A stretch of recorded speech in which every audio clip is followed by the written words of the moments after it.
जब बाबा साहेब मनुस्मृति का दहन करते हैं इसलिए क्योंकि वो कहते हैं कि ये जो एक दस्तावेज है, मनुस्मृति है, गुलामी का प्रतीक है, जब वो ये कहते हैं तब वो नहीं है उनके साथ में। जब बाबा साहेब को इस देश में संघर्ष करना पड़ता है, महार सत्याग्रह करना पड़ता है क्योंकि लोगों को पानी लेने का भी अधिकार नहीं है, उनके गांव के लोगों को, दलित समुदाय को, तब बाबा साहेब नहीं है। जब बाबा साहेब हिंदू कोड बिल ला करके हिंदू महिलाओं के प्रॉपर्टी के अधिकार, डिवोर्स, तमाम तरीके के अधिकारों के बारे में बात कर रहे थे, तब पूरे आरएसएस ने, बीजेपी ने, तब तो बीजेपी था नहीं, आरएसएस जाकर के प्रोटेस्ट करता है और बोलता है कि हिंदू कोड बिल पास नहीं होने देंगे। तो बाबा साहेब वो शायद पहले इंसान थे जिन्होंने किसी भी रूप से सफाई कर्मचारियों को, वर्कर्स को यूनियनाइज किया था। बाबा साहेब वो पहले इंसान थे जो ये मानते थे कि ये काम सरकार का होना चाहिए कि वो इस देश में रह रहे मजदूरों को, जो सबसे वल्नरेबल तबका है इस देश का, उसको मूलभूत सुविधाएं मुमकिन कराएं। तो सोशलिस्ट शब्द का वो मतलब है। और सेक्युलरिज्म का मतलब ये है कि किसी भी रिलीजन का इंटरफियरेंस स्टेट में नहीं होना चाहिए। भाजपा को दोनों से दिक्कत है। भाजपा को इस चीज़ से दिक्कत है कि किसी के पास भी फ्रीडम ऑफ प्रैक्टिसिंग रिलीजन कैसे हो सकता है। अगर आप एक हिंदू राष्ट्र एस्टैब्लिश करना चाह रहे हैं और बाकी धर्मों को इस तरीके से विलिफाई कर रहे हैं, तो साफ सीधी बात है कि आप हिंदू धर्म इम्पोज करना चाहते हैं। चाहे वो लव जिहाद जैसे नए झूठ आप लेकर आ रहे हैं, घर वापसी जैसे नए झूठ लेकर के आ रहे हैं, साफ सीधी बात है आप समझते हैं कि सिर्फ हिंदू होने चाहिए इस देश में। दूसरी बात जो है कि रिलीजन का स्टेट में इंटरफेरेंस नहीं होना चाहिए। हम देखते हैं कि जब ये नया कॉम्प्लेक्स खुलता है सेंट्रल विस्टा का, तो कुछ भी होने से पहले वहाँ पे बाबा आ जाते हैं, संत आ जाते हैं और वहाँ पे पूजा करवाई जाती है। संविधान और लोकतंत्र को रिप्रेजेंट करने वाले इंस्टीट्यूशंस और बिल्डिंग्स किस तरीके से वहाँ पे एक धर्म के लोग आकर के इस तरीके से पूजा कर सकते हैं। तो उनको इससे भी प्रॉब्लम है कि रिलीजन का इंटरफेरेंस स्टेट में नहीं होना चाहिए। जिस आरएसएस से भाजपा की आइडियोलॉजी आती है, उस आरएसएस के फाउंडेशन में निहित है कि ये पूरा देश जाति के आधार पर, रिलीजन के आधार पर बटा हुआ है। वो मानते हैं कि जो इस देश में मुसलमान और ईसाई हैं वो द्वयम दर्जे के सिटीजन होने चाहिए। आरएसएस के आइडियोलॉग्स ये कहते हैं, भाजपा के आइडियोलॉग्स ये कहते हैं। हम देखते हैं लगातार अलग अलग देशों में, राज्यों में भाजपा जातिगत रूप से हिंसा भड़काने की कोशिश करती है, धर्म के आधार पे हिंसा भड़काने की कोशिश करती है। और जब चुनाव आता है उससे पहले ही हम देखते हैं कि हेट के इंसिडेंसेस, हेट स्पीच के इंसिडेंसेस, धर्म संसद जिसमें सिर्फ मुसलमानों के खिलाफ नफरत की बात होती है, ऐसी बातें होती हैं। संविधान बदलने की बात की जाती है, बार बार मनुस्मृति को इस्तेमाल किया जाता है, मनुस्मृति को आगे रखा जाता है ये बोलने के लिए कि हम संविधान बदल देंगे, आप हमें 400 पार तो कराइए। तो साफ सीधी बात है कि वो चुनाव जो इन मुद्दों पे होता है कि जो भी सरकार आए सत्ता में, उसका ये काम है कि देश की जनता, देश के मजदूर, देश के आम लोग, नागरिक उनके हित में काम करे। अब उस इलेक्शन को जीतने के लिए धर्म, जाति, ये तमाम चीज़ों को माध्यम बनाया जाए। एक तरफ तो बीजेपी और राजनीतिक पार्टियां जो चुनावों के लिए उतर चुकी हैं बिहार में, तो वहीं दूसरी तरफ अगर हम देखें तो जो ये धर्म गुरु हैं, सो कॉल्ड अपने आपको कहते हैं धर्म गुरु, बाबा बागेश्वर का बयान आपने सुना होगा कि हिंदू राष्ट्र बनेगा और भगवाए हिंद बनाया जाएगा और पहला राज्य जो होगा वो बिहार बनेगा। तो ये कौन सी तैयारी है? अब क्या बोलें, भाजपा के, अगर हम लोग भाजपा का हिस्ट्री का रिकॉर्ड देखते हैं, पिछली बार झारखंड में मैं थी जब लोकसभा चुनाव चल रहे थे, तो हम देखते हैं कि झारखंड ऐसा देश है जिसका बॉर्डर नहीं है किसी भी, मतलब एक्सटर्नल इंटरनेशनल बॉर्डर्स, एक इंटरनेशनल बॉर्डर झारखंड का नहीं है। लेकिन झारखंड में भी हेमंता बिस्वा शर्मा को बुलाया जाता है, अमित शाह को बुलाया जाता है और वो साफ सीधे रूप से ये कहते हैं कि आदिवासियों को खतरा है, आदिवासियों को माओइस्टों से खतरा है, नक्सलियों से खतरा है और आदिवासियों के अधिकार, जो इमिग्रेंट्स हैं, जो बाकी रेफ्यूजीज़ आ रहे हैं बांग्लादेश तमाम जगहों से, वो उनका मूलभूत अधिकार छीन रहे हैं झारखंड में। आप समझिए, झारखंड ऐसा देश जिसका एक इंटरनेशनल बॉर्डर नहीं है, उस देश में आकर के इस तरीके के भड़काऊ भाषण देना, उस देश में धर्म के आधार पे, जाति के आधार पे इस तरीके की टिप्पणी करना, साफ तौर पे उनका जो इलेक्शन लड़ने का एजेंडा है वो क्लियर है। जिस जगह पे चुनाव होते हैं उस जगह पे जाकर के इनके प्रमुख नेता जाते हैं। हम देखते सकते हैं लोकसभा चुनाव में ही। ये टिप्पणी जो मैं अभी कह रही थी कि आप हमें 400 पार तो करवाइए, हम संविधान बदल देंगे, ये और कुछ नहीं, ये सिंपली रिजर्वेशन और इस तरीके के तमाम कॉन्स्टिट्यूशनल अधिकार जो हमें संविधान देता है उनके ऊपर अटैक था।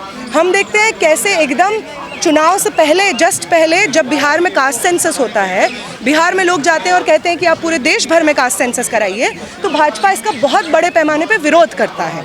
लेकिन फिर जब बिहार की सरकार कास्ट सेंसस करवाती है और वहाँ पे वो डेटा रिलीज होता है जिसमें साफ सामने आता है कि कितना डिसप्रपोर्शनेट रूप से जो पिछड़े वर्ग से, पिछड़े जाति से आने वाले लोग हैं, उनका low paying incomes, informal sector में रिप्रेजेंटेशन है, और जो हाई पेइंग जॉब्स है वहाँ पे किस तरीके से तथाकथित अपर कास्ट के लोग बैठे हुए हैं, ये चीज़ रिवील होती है। और ये डिमांड आती है कि जो 50% कैप है रिजर्वेशन पे वो तोड़ा जाए और 65% उसको किया जाए। उसके बाद सरकार मजबूर होती है कि कास्ट सेंसस को एक जुमले की तरह इस्तेमाल करें। तब से हम देख रहे हैं कि ये चीज़ इस्तेमाल हो रही है। महिलाओं का जो रिजर्वेशन की बात लंबे समय से की जा रही थी, तब भाजपा भी पार्लियामेंट में वोट करती थी कि नहीं होना चाहिए विमेन का रिप्रेजेंटेशन, रिजर्वेशन उनके लिए। लेकिन अब जब वो सरकार में है तो उनका वोट पाने के लिए आप इस पर भी मतलब हामी भर देते हैं। तो हमेशा हर जगह पे चुनाव की सीज़न में भाजपा का इस तरीके का हिंदू मुस्लिम करना, घुसपैठिया बांग्लादेशी करना, दलित आदिवासियों के अधिकार छीने जा रहे हैं, मुसलमान छीन रहे हैं, कम्युनिस्ट छीन रहे हैं, नक्सली छीन रहे हैं, इस तरीके की बात करके लोगों को बांटना बहुत आम बात है। क्योंकि साफ सीधे रूप से अगर रोजगार की बात पूछी जाएगी भाजपा से तो वो बुरी तरीके से फेल होगी, शर्मसार होगी। स्वास्थ्य की बात पूछी जाएगी तो पूरा कोविड का जो महामारी हुई थी जिसके बाद करोड़ों लोग मारे गए वो याद करवाया जाएगा। अगर महिलाओं की सुरक्षा की बात होगी तो बजरंग मुनि, बृजभूषण शरण जैसे लोग जिनको भाजपा पनाह देती है उनका नाम गिनाया जाएगा। अगर सोशल जस्टिस की बात होगी तो तमाम भाजपा शासित राज्यों में किस तरीके से आदिवासियों, दलितों के साथ में मारपीट होती है, उनको लिंच कर दिया जाता है गौ रक्षा के नाम पर, दलित महिलाओं का रेप किया जाता है, इसके बारे में बात होगी। बिहार में जिस तरीके से लगातार विपक्षी पार्टियां जो कह रही हैं कि ये एनआरसी लागू करने की कोशिश है, कि जिस प्रकार के दस्तावेज वहाँ मांगे जा रहे हैं ये और कुछ नहीं, इलेक्शन कमीशन के लिए नहीं है, ये बिहार में एनआरसी लागू करने की कोशिश है। तो एक सवाल ये भी आता है कि आखिर सबसे पहले बिहार को ही क्यों टारगेट किया जा रहा है? बिहार को इसलिए टारगेट किया जाएगा सबसे पहले क्योंकि बिहार एक लंबे समय से जो लोग सत्ता में बैठे हैं उनके हमेशा उनके आंख में एक कांटे की तरह चुभता रहा। वहाँ जीत नहीं जीत पाते हैं, बहुत लंबे समय से नहीं जीत पा रहे हैं। इस वजह से वो मजबूर होते हैं कि जदयू में जो नीतीश कुमार हैं, पहले वो इंडिया गठबंधन के साथ रहते हैं, फिर अंत में नीतीश कुमार जी को लुभाने की कोशिश की जाती है, उनके बहुत सारे नेताओं पर प्रेशर डाला जाता है कि वो ज्वाइन कर लें भाजपा, और उस तरीके से किसी तरीके से तोड़ जोड़ करके जो पार्लियामेंटेरियंस है उनको खरीद करके ये तमाम चीज़ें उनके ऊपर सीबीआई तमाम तरीके की इंक्वायरी बिठा करके उनको आप सत्ता में अपने आप को काबिज करना चाहते हैं। लेकिन आज के समय में जिस तरीके से बिहार की तैयारी है, बिल्कुल भाजपा डरी हुई है कि वो नहीं जीतेगी इस बार।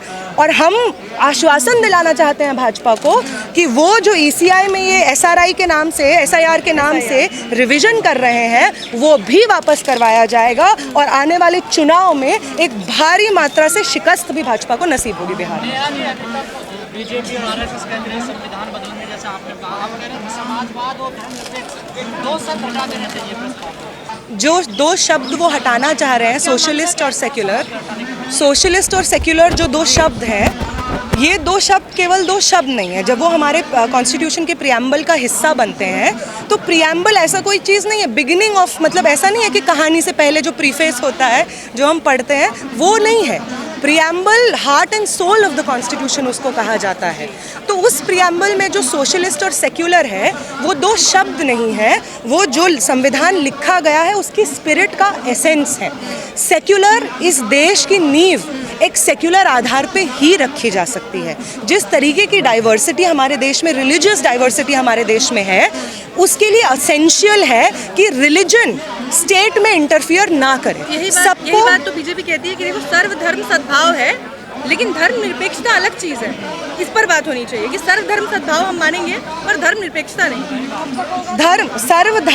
सर्वधर्म संभव is what the idea of India is कि हर किसी को अपना रिलीजन प्रैक्टिस करने की आज़ादी है, और सेक्युलरिज्म का मतलब ये है कि किसी भी रिलीजन का इंटरफियरेंस स्टेट में नहीं होना चाहिए। भाजपा को दोनों से दिक्कत है। भाजपा को इस चीज़ से दिक्कत है कि किसी के पास भी फ्रीडम ऑफ प्रैक्टिसिंग रिलीजन कैसे हो सकता है। अगर आप एक हिंदू राष्ट्र एस्टैब्लिश करना चाह रहे हैं और बाकी धर्मों को इस तरीके से विलिफाई कर रहे हैं, तो साफ सीधी बात है कि आप हिंदू धर्म इम्पोज करना चाहते हैं। चाहे वो लव जिहाद जैसे नए झूठ आप लेकर आ रहे हैं, घर वापसी जैसे नए झूठ लेकर के आ रहे हैं। साफ सीधी बात है, आप समझते हैं कि सिर्फ हिंदू होने चाहिए इस देश में। दूसरी बात जो है कि रिलीजन का स्टेट में इंटरफेरेंस नहीं होना चाहिए। हम देखते हैं कि जब ये नया कॉम्प्लेक्स खुलता है सेंट्रल विस्टा का, तो कुछ भी होने से पहले वहाँ पे बाबा आ जाते हैं, संत आ जाते हैं और वहाँ पे पूजा करवाई जाती है। संविधान और लोकतंत्र को रिप्रेजेंट करने वाले इंस्टीट्यूशंस और बिल्डिंग्स किस तरीके से वहाँ पे एक धर्म के लोग आकर के इस तरीके से पूजा कर सकते हैं। तो उनको इससे भी प्रॉब्लम है कि रिलीजन का इंटरफेरेंस स्टेट में नहीं होना चाहिए। और जहाँ तक सोशलिस्ट का बात आता है, बहुत सारे लोग शायद सोचते हो कि सोशलिस्ट का मतलब लाल झंडे वाले लोग हैं, वो लोग हैं, बट सोशलिस्ट का मतलब सिर्फ वो नहीं है। आज जो ये आम हड़ताल हो रही है, सोशलिज्म का मूलभूत मतलब ये होता है कि जो जनता देश में रहती है उस जनता को स्वास्थ्य, रोजगार, शिक्षा, ये तमाम चीज़ें मुहैया कराना सरकार का काम है। सरकारी संस्थान, सरकारी हॉस्पिटल्स खोलना, सरकारी स्कूल यूनिवर्सिटीज़ खोलना, स्वास्थ्य बेहतर करना, सुरक्षा मुहैया करवाना, जर्नलिज्म मीडिया को स्ट्रेंथन करना, उनको आज़ादी देना, ये तमाम चीज़ें इंश्योर करना सरकार का काम है। ये सोशलिस्ट आइडिया है। उसके झंडा बरदार भले ही लाल झंडा लेकर चलते हो, लेकिन सोशलिज्म का मतलब ये है। मूल रूप से नहीं है संविधान में, इसको इमरजेंसी के दौरान इम्पोज किया गया है। सोशलिस्ट शब्द का मतलब और उसके पीछे के जो आइडियाज़ हैं वो यही आइडियाज़ हैं। इसलिए भी जब अगर आप नेहरू की भी बात करें कि संविधान में नहीं डाला गया, या आप बाबा साहेब की भी बात करें, तो बाबा साहेब वो शायद पहले इंसान थे जिन्होंने किसी भी रूप से सफाई कर्मचारियों को, वर्कर्स को यूनियनाइज किया था। बाबा साहेब वो पहले इंसान थे जो ये मानते थे कि ये काम सरकार का होना चाहिए कि वो इस देश में रह रहे मजदूरों को, जो सबसे वल्नरेबल तबका है इस देश का, उसको मूलभूत सुविधाएं मुमकिन कराएं। तो सोशलिस्ट शब्द का वो मतलब है। तो बाबा साहेब को बीजेपी अपने तरीके से, अपने एंगल से यूज कर रही है। बिल्कुल, बाबा साहेब तो भाजपा को सिर्फ तभी याद आते हैं जब मुसलमानों को गाली देनी होती है। वो भी एक बाबा साहेब की बहुत ट्विस्टेड अंडरस्टैंडिंग है, जिसके माध्यम से वो कहते हैं कि बाबा साहेब तो चाहते थे कि कश्मीर हिंदुस्तान के अंडर आ जाए और 370 एब्रोगेट हो जाए। बाबा साहेब तो चाहते थे कि मुसलमान तो इस देश के दुश्मन है। अंबेडकर भाजपा का है जब भाजपा को सूट करता है, लेकिन वो तमाम चीज़ों पे जब बाबा साहेब जाति का विध्वंस की बात करते हैं, जाति व्यवस्था के विध्वंस की बात करते हैं, तब बाबा साहेब उनके नहीं है। बाबा साहब ने संविधान लिखा ही नहीं है, तब तो BN राव ने लिखा है। तब उन्होंने लिखा नहीं है संविधान। जब बाबा साहेब मनुस्मृति का दहन करते हैं, इसलिए क्योंकि वो कहते हैं कि ये जो एक दस्तावेज है, मनुस्मृति है, गुलामी का प्रतीक है। जब वो ये कहते हैं तब वो नहीं है उनके साथ में। जब बाबा साहेब को इस देश में संघर्ष करना पड़ता है, महार सत्याग्रह करना पड़ता है, क्योंकि लोगों को पानी लेने का भी अधिकार नहीं है, उनके गांव के लोगों को, दलित समुदाय को, तब बाबा साहेब नहीं है। जब बाबा साहेब हिंदू कोड बिल ला करके हिंदू महिलाओं के प्रॉपर्टी के अधिकार, डिवोर्स, तमाम तरीके के अधिकारों के बारे में बात कर रहे थे, तब पूरे आरएसएस ने, बीजेपी ने, तब तो बीजेपी था नहीं, आरएसएस जाकर के प्रोटेस्ट करता है और बोलता है कि हिंदू कोड बिल पास नहीं होने देंगे। तो तब बाबा साहेब आपके नहीं है। जब बाबा साहेब रिजर्वेशन के बारे में बात करते हैं, कॉन्स्टिट्यूएंसीज के बारे में बात करते हैं, तो तब विरोध आता है इन जैसे ऑर्गेनाइजेशन से। तब बाबा साहेब नहीं है भाजपा के, लेकिन तमाम अपने डिवाइसिव एजेंडास को इम्प्लीमेंट करने के लिए बाबा साहेब की बातों को, शब्दों को ट्विस्ट करके बिल्कुल इस्तेमाल करते हैं। आज पूरे दुनिया भर में हम देखते हैं, दुनिया भर की संपत्ति, उसके रिसोर्सेज, उसकी खनिज संपदा, तमाम चीज़ें आज के समय में कुछ चुनिंदा कॉरपोरेट घरानों के हाथों में है। उनकी जो बड़ी बड़ी तिजोरियां हैं उसमें भरी हुई है। पूरे देश की संपत्ति इन कुछ चुनिंदा घरानों के है। लेकिन देश को चलाने वाले, देश की अर्थव्यवस्था को चलाने वाले, देश की सड़कें बिछाने वाले, बड़े बड़े सरकारी संस्थानों की बिल्डिंगें बनाने वाले, रोज़ सुबह हमारी यूनिवर्सिटीज़, ऑफिस, दफ्तर, तमाम जगहों पर आकर के सफाई करने वाले जो तमाम लोग हैं, जो तमाम मजदूर हैं, आज जो श्रम कोड पास हुए हैं उसका जो असर हम लोग अलग अलग इंडस्ट्रीज़ में देख रहे हैं, साफ सीधे तौर पे ये देख रहे हैं कि संविधान में जो मूलभूत अधिकार निहित है मजदूरों के लिए, चाहे वो न्यूनतम वेतन का अधिकार हो, चाहे वो यूनियनाइज करने का अधिकार हो, चाहे वो इस चीज़ का अधिकार हो कि हर मजदूर को कुछ मिनिमम गारंटीज़ हैं जो उनको इंश्योर करनी होंगी, वो तमाम चीज़ों पर आज अटैक हो रहा है।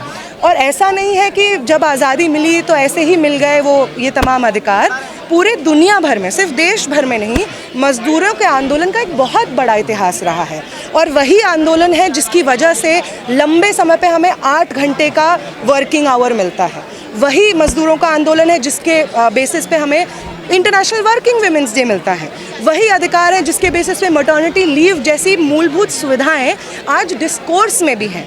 तो उस मजदूर आंदोलन को आज जब कमज़ोर करने की कोशिश की जा रही है इन श्रम कानूनों के आधार पर, मजदूरों के परिवार से, उनकी प्लेटों से जब रोटी छीनने की कोशिश की जा रही है, उनके परिवारों में जो बच्चे हैं उनका भविष्य छीनने की कोशिश की जा रही है, तो छात्र होने के नाते पूरी दुनिया में देश का जो इतिहास रहा है उसमें हमेशा छात्र मजदूरों के साथ खड़े रहे हैं। और आज जब मजदूर पूरे देश भर में एक आम हड़ताल पे उतरे हैं तो छात्र होने के नाते हमें भी ये ज़रूरी लगता है कि हम उनके साथ यहाँ पे सहयोग में उतरें।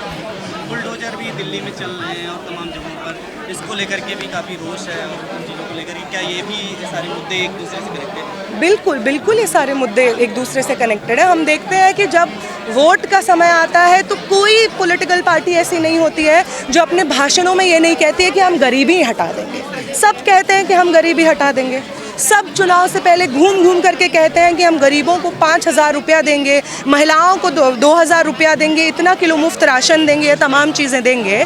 लेकिन जैसे ही चुनाव संपन्न हो जाता है तो उसके बाद जितने कानून पास होते हैं वो करोड़पतियों और कॉरपोरेटों के हित में पास होते हैं।